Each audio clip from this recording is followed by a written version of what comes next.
Hello, everyone. I'm Emily. And I'm Paul. It's great to be here with you all today. Yes, it is. Today, we have a super interesting topic for our A1 English learners. We're going to talk about something everyone experiences, jobs. How to describe what you do, your daily work, and even what you hope for in the future. It's going to be fun. That's right, Emily. Talking about your job is a very common conversation, and it's so important to know how to share about it. Before we start, please, if you like our episodes, share this video with your friends. Subscribe to our channel if you haven't already, and give us a big thumbs up. It helps us a lot. Yes, please do. Your support means the world to us. So, Paul, are you ready to dive into the world of work? Absolutely, Emily. Let's get started. Okay, so let's imagine someone asks you, what do you do? How do you answer, Paul? Good question, Emily. The easiest way is to say your job title. For example, I can say, I'm a teacher. Simple. Yes, that's perfect. Or you can say, I work as a designer. See? Very clear. So, Paul, what is your job title?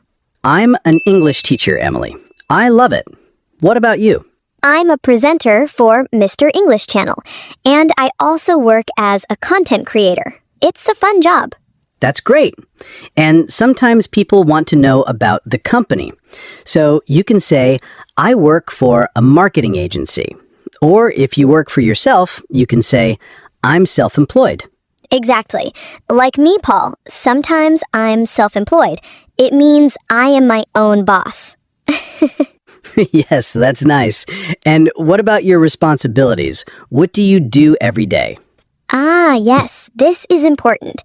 You can say, I manage social media, or I help customers every day. It tells people what your job involves. Right, so if someone asks me about my responsibilities, I can say, I prepare lessons and teach English to students. That's my main task. Good example. And we have some useful expressions here. You can say, I'm responsible for. For example, I'm responsible for planning the classes. Yes, that's a good one. Or, my main task is. For me, my main task is to make learning English fun. Oh, you do a great job at that, Paul. Thanks, Emily. Another useful phrase is, a typical day at work looks like. This helps you describe your daily tasks easily. Yes, exactly. So, if I say, a typical day at work looks like teaching 5 classes and grading homework, you understand my day. Perfect. So, remember, you can talk about your job title, the company you work for, and your responsibilities. Easy peasy. Okay, Emily, let's move on to the next part, your daily routine at work. People are often curious about what you do from morning to evening. Yes, it's interesting to know. So first, you can talk about what time you start and finish. For example, I start work at 9 a.m. and finish at 5 p.m. Simple and clear. What about tasks during the day, like meetings, emails, and other tasks? Oh, very important. Many jobs have meetings and emails. I can say, every morning I check my emails and attend a short meeting. Yes, that's a classic start to the day for many people. And then you can talk about your main tasks. Then I work on my main tasks until lunch. Exactly. And what about breaks and interactions with colleagues? Do you have lunch with coworkers? Do you take coffee breaks? Good point. I can say, I usually have lunch with my colleagues at 1 p.m. Or, I take a short coffee break in the afternoon. It adds more detail to your routine. It really helps to paint a picture of your day. So, a full example could be, every morning, I check my emails and attend a short meeting. Then I work on my main tasks until lunch.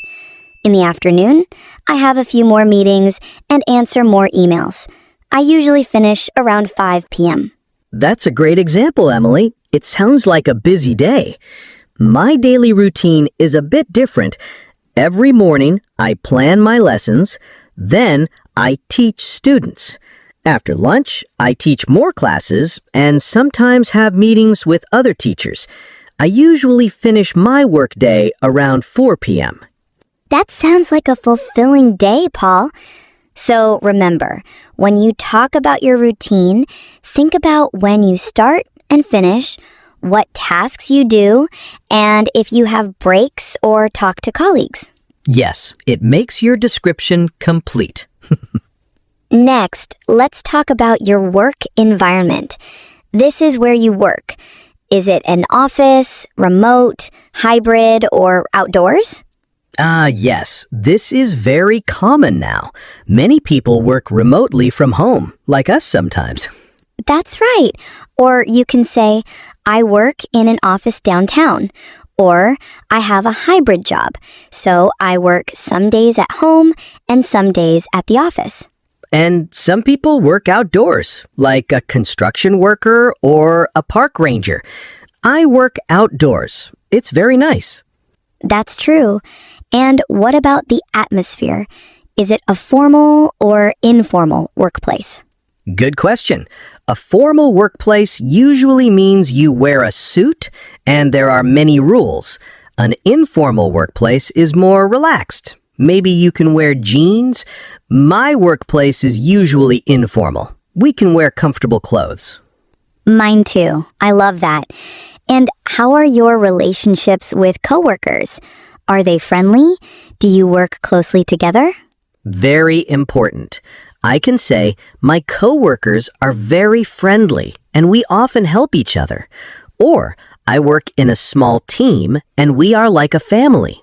That's so nice to hear. And we have some useful vocabulary for this section, like open space. That's a big office room with many desks, no separate rooms. Yes, many companies have open spaces now. Another word is deadline. This means you need to finish something by a specific time. I have a deadline next week. Yes, deadlines can be stressful sometimes. And we have boss. That's the person who manages you. Coworker, that's your colleague, the person you work with. And client, that's a customer or a company you work for. Then there's team, a group of people working together. Yes, like we are working on a new project. And finally, flexible hours. This means you can choose when you start and finish your workday within some limits. That's a great perk. So remember, you can talk about where you work, the atmosphere, and your coworkers. Now, let's talk about something very personal. Job satisfaction. Do you like your job, Emily? Oh, I love my job, Paul. It's so much fun to talk to our listeners and share English with them. So for me, I can say, I love my job because it's creative and I meet many interesting people. That's wonderful, Emily. And that's exactly how you can express if you like your job. You can also say, I like my job because it's challenging. Or, I like my job because the people are nice. What about the things you enjoy most or least? Sometimes there are parts of the job we don't like so much. That's true. For me, I enjoy teaching the most. It's so rewarding to see students learn. What I enjoy least, sometimes, is grading papers. It can take a long time. I understand. For me, I love interacting with our audience the most. What I enjoy least is sometimes the technical side of things, like editing videos. It's not my favorite. We all have those parts, right?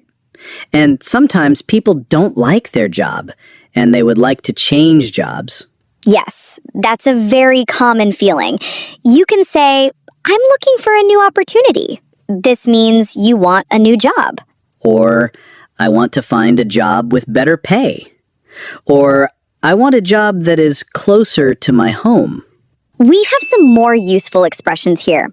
It can be stressful sometimes, But this is a good way to talk about the difficulties, but also the positive things. For example, my job can be stressful sometimes, but I love the team I work with. Perfect. So when you talk about job satisfaction, think about if you like your job, what you enjoy, and if you want to change jobs. Okay, Paul, let's go back in time a little. Let's talk about past jobs and experience. Where did you work before? My previous jobs. I can say I used to work in a small company, but now I'm in a large international team. This shows your career path. That's a great way to put it. Or, before this, I was a student and I worked part-time at a coffee shop. And what about what you learned in previous positions? This is important for new jobs. Yes, it shows your skills. I can say, in my last job, I learned a lot about customer service.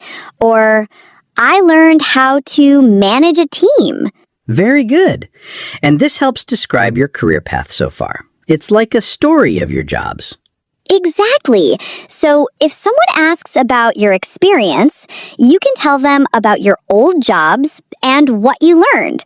Like, I used to be a salesperson, and I learned how to talk to many different people. That's a valuable skill. So remember, you can talk about where you worked before, what you learned, and your career path. Now, let's look to the future. This is exciting. Let's talk about future career goals. Where do you see yourself in the future, Emily? Good question, Paul. I can say in the future, I'd like to manage my own YouTube channel full-time. That's a dream. Wow, that's a fantastic goal, Emily. And that's a perfect way to express it. Or you can say, I want to become an expert in my field. And what about skills you want to learn? This shows you want to grow. Yes, I can say, I want to improve my communication skills. Or, I want to learn more about digital marketing. It shows you are always learning. That's a great mindset. And finally, your dream job. What is your ultimate dream job, Paul? Oh, my dream job is to travel the world and teach English in different countries. That would be amazing. That sounds like a wonderful adventure. My dream job is to create content that inspires millions of people. That's lovely, Emily. So when you talk about your future goals, think about where you want to be, what skills you want to learn, and your dream job. Okay, Paul, we've talked a lot about our jobs. Now let's talk about how to ask someone else about their job. This is super useful for real conversations. Yes, very practical. The most common question is, what do you do? Simple and direct. Exactly. And after they tell you their job, you can ask, do you like your job? This shows interest. Yes, it's a nice follow-up question. Another good one is, how long have you worked there? This tells you about their experience. Like, oh, I've worked there for 5 years. And then, to make the conversation more interesting, you can ask, what's the most interesting part of your job? That's a great question, Emily. It opens up for a more detailed answer. Or you can ask, what is a typical day like for you? Yes, or what do you do on a typical day? These questions help you understand their work better and keep the conversation flowing. So, if you meet someone new, remember these questions to start a friendly conversation about their job. Wow, Paul, we covered so much today, from describing your job to talking about future goals, and even asking others about their work. I think our listeners have a lot of new words and phrases now. I agree, Emily. This episode is packed with useful information for anyone wanting to talk about their job in English. Remember, practice makes perfect. Try to describe your own job using these phrases. Yes, and before we go, please, if you enjoyed this episode, don't forget to subscribe to Mr. English Channel. Share this video with your friends who are learning English, and leave a comment below. Tell us, what do you like most about your job? Or, if you don't have a job yet, what is your dream job? We love reading your comments and connecting with you all. Thank you so much for joining us today on Mr. English Channel. Yes, Thank you. And we'll see you in the next episode. Bye bye. See you next time. Bye.